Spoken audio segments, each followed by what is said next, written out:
안녕하세요. 민지의 꿀사연입니다. 즐겁게 감상하시고 구독과 좋아요도 많이 눌러주세요. 그럼 사연 시작해 볼까요? 저는 요즘 별채에 새들어 사는 연옥이 할머니랑 재미나게 지내는 중이에요. 30살 이상 되는 나이 차이에도 불구하고 할머니랑 저는 코드가 잘 맞는 것 같더라고요. 처음 이사를 들어왔을 때부터 할머니는 저에게 자꾸 들이대곤 했는데요. 저도 남자다 보니 할머니를 만나기 전만 해도 당연히 어리고 예쁜 여자를 좋아했었죠. 그런데 연옥이 할머니에게 저는 스며들어 버리고 말았고요. 이제는 하루라도 얼굴을 안 보면 허전할 정도가 되어버렸어요. 연륜이라는 걸 무시하면 안 된다는 걸 할머니를 통해서 알게 되었죠. 다른 사람들이 있을 때면 친구처럼 편하게 대하다가도 단둘이 있을 때면 할머니는 확 달라지곤 해요. 할머니는 저를 기분 좋게 해준다면서 자기만 믿으라고 하는데요. 그러고는 손이며 입이며 총동원해서 저를 예뻐해 주시곤 해요. 그럴 때면 정말 온몸이 찌릿찌릿할 정도로 저는 느끼면서 가버리곤 하죠. 연옥이 할머니가 이사를 들어온 건 몇 달 전 일이었어요. 엄마랑 단둘이 살고 있는 마당 딸린 작은 집이 제가 살고 있는 곳인데요. 아빠가 돌아가시기 전까지는 세 식구가 같이 지낸 곳이니 많은 의미가 있는 곳이기는 해요. 참 저희 집은 경기도 외곽에 위치해 있어요. 마당을 사이에 두고 본체에는 엄마랑 저랑 살고 있고요. 한쪽에 따로 생활할 수 있게끔 별채가 있어요. 원래는 그 별채에는 엄마랑 비슷한 또래의 희숙이 아줌마가 오래 살았었죠. 이혼하고 혼자 지내던 희숙이 아줌마는 엄마랑 죽이 잘 맞는 편이었어요. 두 분이서 김장도 같이 하시고 때론 어디 놀러 다니기도 하셨거든요. 별채에 워낙 오래 같이 살다 보니 저에게는 이모 같기도 한 분이었어요. 그런데 참 사람 인생은 어떻게 될지 알 수가 없는 건가 봐요. 50대인 희숙이 아줌마가 재혼을 하게 될 줄은 누가 알았을까요? 그렇게 아줌마가 이사를 가버리고 난 후 별채는 한동안 비어 있었어요. 사실 별채는 엄마에게는 꿀단지 같은 곳이기도 해요. 큰 돈은 아니지만 매달 월세를 받을 수 있었으니까요. 근처 시장에서 작은 첨가물 가게를 운영하는 엄마는 참 억척스런 분이기는 해요. 엄마는 별채에서 월세를 받는 돈은 하나도 안 건드리고 은행에 고스란히 적금처럼 넣어두셨다고 하더라고요. 나중에 제가 장가 갈 때 쓰실 거라면서요. 그럼 별채가 몇 달 비어있게 되자 엄마는 여기저기 동네 부동산을 다 돌아다니면서 방을 내놓으셨던 모양이에요. 그 덕분에 몇 달 정도 비어있던 곳에 연옥이 할머니가 새로 이사를 들어오게 된 거였어요. 할머니는 전에 새들어 살던 곳이 재개발이 되면서 어쩔 수 없이 이사를 하게 되었다고 했는데요. 아마 저희 집에서 멀지 않은 건너편 동네 쪽에 살았었나 봐요. 이왕이면 저희 집이 있는 동네가 재개발이 되었으면 저희 집 형편도 확 피는 건데 아쉽다는 생각이 들기도 했네요. 저는 속으로는 이왕이면 제 또래 참한 아가씨가 이사를 들어왔으면 좋겠다고 생각을 했었는데요. 제가 살고 있는 이 외진 동네에 제 또래 여자가 이사를 올 리는 없었죠. 아무튼 60대 중반이라는 연옥이 할머니는 무슨 사연이 있는 건지 혼자 오래 살아왔다고 했어요. 아담한 체구에 웃는 모습이 귀염상인 할머니는 첫인상이 참 좋은 편이었어요. 엄마도 인상 좋은 할머니가 새로 이사를 들어왔다면서 좋아하실 정도였고요. 저도 사실 처음 봤을 때부터 할머니에게 호감을 느끼기는 했어요. 물론 여자로서는 아니었지만요. 그때까지는 말이에요. 저는 그 무렵 다니던 회사에서 퇴사를 하게 된 상태였어요. 전문대를 졸업하고 집에서 그닥 멀지 않은 곳에 있는 작은 회사에서 일을 했었는데요. 월급은 적지 일은 힘들지 회사 다니면서 스트레스를 많이 받는 편이었어요. 규모가 작은 회사인데다가 직원들이 남자들만 있다 보니 위계질서도 군대처럼 빡셌거든요. 그렇게 울며 겨자 먹기로 회사를 다니던 중이었는데 엄마가 눈치를 챈 것 같았어요. 그러더니 어느 날 저녁인가 저에게 말씀을 하시더라고요. 이왕이면 남자가 평생 다닐 수 있는 안정된 직장을 갖는 게 좋지 않겠냐면서요. 그래야 장가도 들고 가정을 책임질 수 있지 않겠냐고 이야기를 하시길래 무슨 말을 하시려나 싶었어요.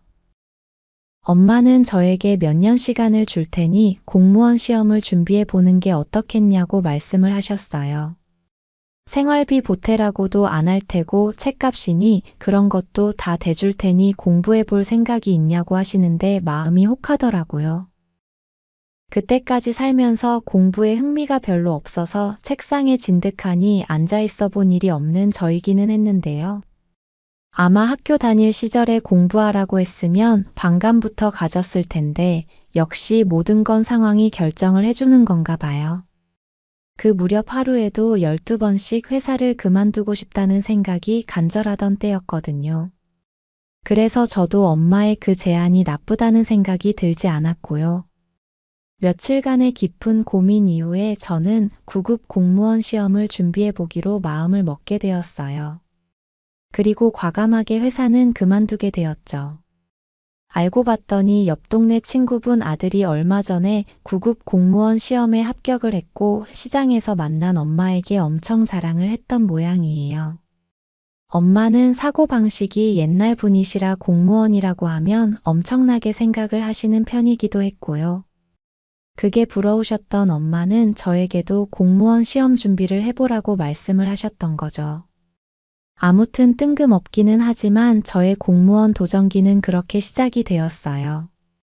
노량진이나 그런 곳에 가서 수업을 들으면 좋을 테지만 저희 집하고는 거리가 조금 있는 편이기도 하고요. 요새 인터넷 강의나 그런 게 잘 되어 있더라고요. 저는 조용한 집에서 그냥 공부하기로 마음을 먹었죠. 그리고 그 시기가 연옥이 할머니가 이사를 들어온 시기랑 맞물리게 되었어요. 할머니도 낮이면 어디 식당 같은 곳에 소일거리를 나가시는지 집에 안 계신 날이 꽤 되더라고요. 사실 나이 먹고 다시 공부를 하려니 마음만큼 공부가 잘 되지는 않았던 것 같아요. 인터넷 강의를 틀어놓고도 딴짓을 할 때가 많았고요. 책을 펴놓고도 마음은 삼천포로 빠질 때가 많았죠. 그러던 어느 날 낮인가 그날도 집에서 강의를 듣던 중이었는데요. 마당 한켠에서 부스럭거리는 소리가 나서 창밖을 슬쩍 내다보니 연옥이 할머니가 별채 앞에서 무언가를 하고 계시더라고요. 공부가 잘 안 되기도 했고 할머니가 뭘 하는지 궁금하기도 했어요. 저는 바람이나 쏘일 겸 마당으로 나가봤는데요. 저를 보시더니 할머니는 집에 있었냐면서 반갑게 아는 체를 하셨어요. 회사 다니는 거 아니었냐고 물어보시는데 저는 일을 그만두고 공무원 시험을 준비하게 된 이야기를 털어놓았죠. 그러자 할머니는 고개를 끄덕이시면서 총각이 나이 먹고 공부하느라 고생이 많겠다면서 웃음을 지으셨어요. 할머니는 그날은 일을 안 나가는 날이라 심심해서 별채 앞에 화분을 만지작거리면서 시간을 때우는 중이라고 하셨죠. 그렇게 무료했던 우리는 서로 코드가 맞아 떨어졌어요.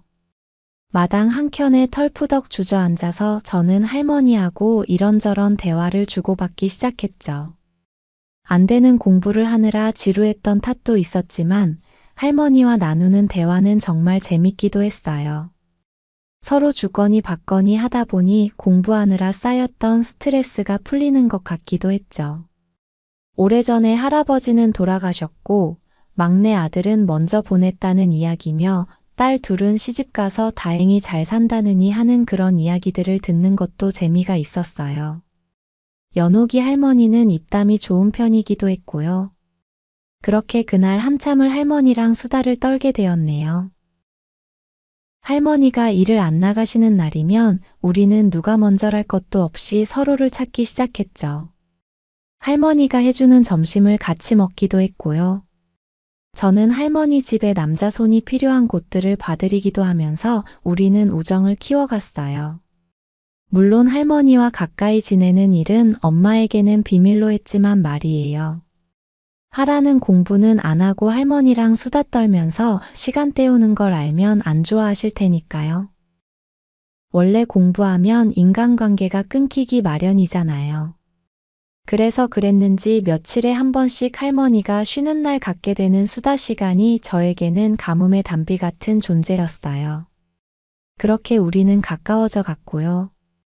저는 할머니가 일을 안 나가시는 날을 은근히 기다리게 되기도 했죠. 그렇게 할머니와 일이 터져버린 그날이었어요. 아침부터 비가 내리는 날이었는데 할머니는 점심때쯤 제 방 창문을 똑똑 두드리시더라고요.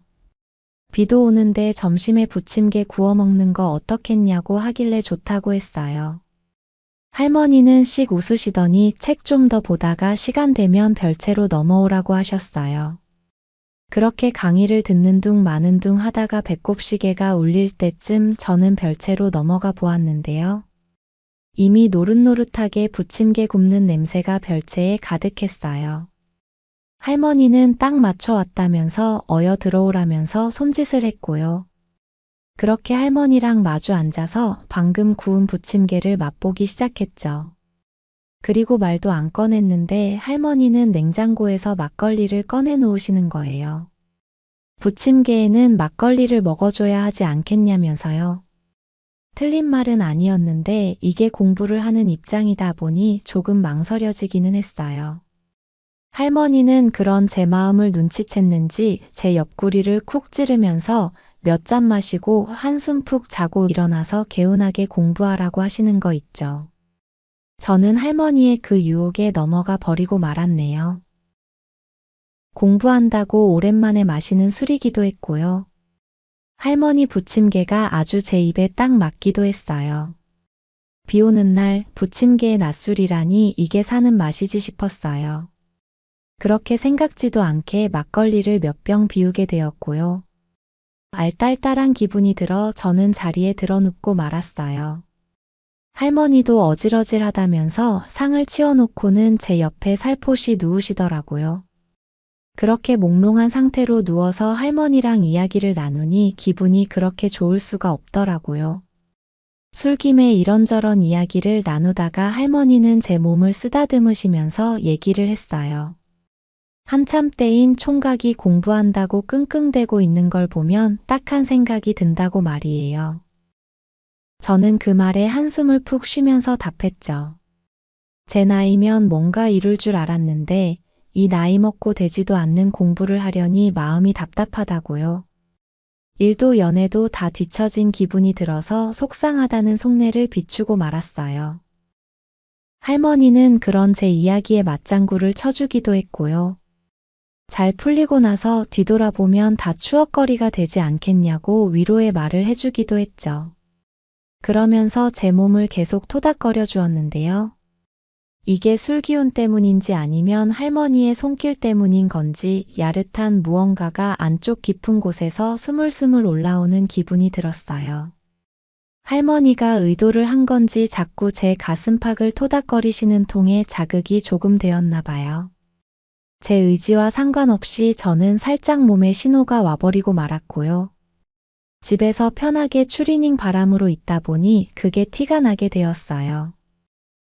할머니는 그걸 눈치채시고는 무슨 생각을 하는 거냐면서 살짝 핀잔을 주기도 했는데요. 잠시 후에 우리 총각 쌓인 거 풀어줘야겠다면서 손이 은근슬쩍 아래로 향하는 거 있죠. 살짝 놀라기도 했지만 한동안 연애가 없었던 저는 그냥 할머니의 손길을 받아들이고 말았어요. 코드가 잘 맞는 연옥이 할머니랑 함께라면 못할 것도 없을 것 같았으니까요. 그렇게 추적추적 내리는 빗소리를 들으면서 저는 할머니랑 좋은 시간을 보내버리고 말았어요. 대화 코드도 잘 맞았던 우리는 그것도 잘 맞는 편이더라고요.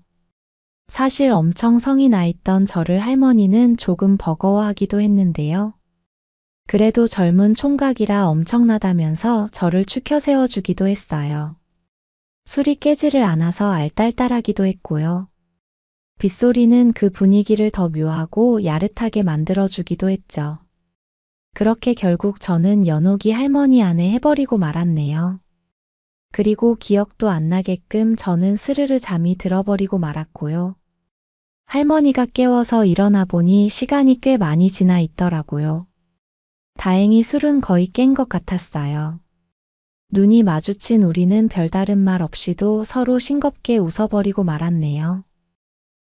그렇게 연옥이 할머니와 저는 그것까지 즐기는 사이가 되어버렸어요. 할머니는 아직 엄청 정정하기도 했고요. 연륜이 있어서 그런가 손기술이 참 좋기도 했어요. 저는 나이 드신 분들은 점잖을 줄 알았는데요. 연옥이 할머니는 아니었어요. 제가 예전에 만났던 여자친구랑 비교해도 더하면 더했지 덜하지는 않더라고요. 손이며 입이며 어찌나 잘 활용을 하시는지 제 정신을 쏙 빼놓는 편이기도 해요. 물론 본게임에 들어가면 젊은 제 체력을 감당하기 어려워하기는 하시지만요. 그렇게 우리는 할머니가 쉬는 날이면 별채에서 좋은 시간을 보내는 게 일상이 되어버렸어요. 이게 정신이 아득해지는 절정이 올 때면 저는 할머니를 자기라고 부르기도 하는데요. 할머니는 젊은 제가 자기라고 불러주는 게 엄청 좋으셨던 모양이에요. 평상시에도 단둘이 있을 때는 자기라고 불러달라면서 엄청 교태를 부리시는 거 있죠. 할 거 안 할 거 다 해버렸는데 못 해드릴 게 뭐 있나요? 조금 민망하기는 하지만 저는 연옥이 할머니를 자기라고 불러드리고 있고요. 할머니는 그럴 때는 아주 발을 동동 구르면서 좋아서 어쩔 줄을 몰라 하시죠. 자기라고 불러드리고 난 이후로는 할머니의 애정 공세가 더 진해진 것 같기도 해요. 아무튼 저에게는 좋은 일이죠.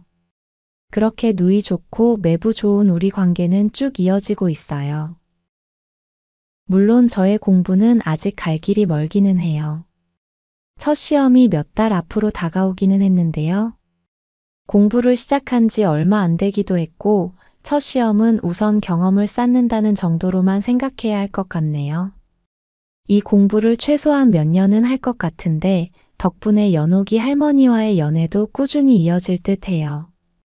공부 때문에 사실 조금 스트레스를 받기는 하는데요. 그래도 매력 넘치는 연옥이 할머니 덕분에 그 스트레스를 시원하게 풀 수 있어 기분 좋은 요즘이네요.